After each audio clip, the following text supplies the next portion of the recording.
It's interesting to know that the Sustainable Development Goals were not the first global development goals of the United Nations. In fact, the United Nations had already developed another set of development goals in the year 2000, the so-called Millennium Development Goals. The Millennium Development Goals are 8 international development goals that were established and adopted by 189 UN member countries following the Millennium Summit of the United Nations in the year 2000.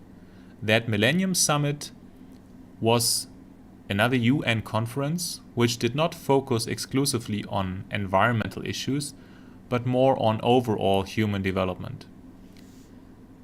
The 8 international development goals that were adopted at that time, the so-called Millennium Development Goals, were to eradicate extreme poverty and hunger, to achieve universal primary education, to promote gender equality and empower women, to reduce child mortality, to improve maternal health, to combat HIV/AIDS, malaria and other diseases, to ensure environmental sustainability, and to develop and implement a global partnership for development.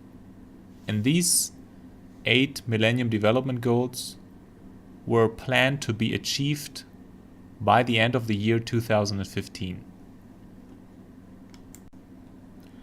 The progress towards reaching these Millennium Development Goals has been very uneven across countries and goals. That means that some of these goals were achieved, some of the goals were not achieved. Some of the goals were achieved in specific countries, while other countries failed to achieve these goals. Take, for example, goal number 1. Goal number 1 was to eradicate extreme hunger and poverty.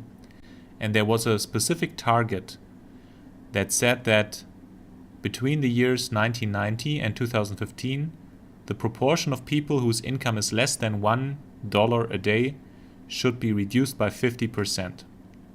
Some of the UN member states were successful in achieving these goals. For example, China. China has seen tremendous economic growth and it has lifted millions of people out of poverty, thus achieving this first goal of the Millennium Development Goals. But there are other countries who did not achieve these goals, including many countries in sub-Saharan Africa.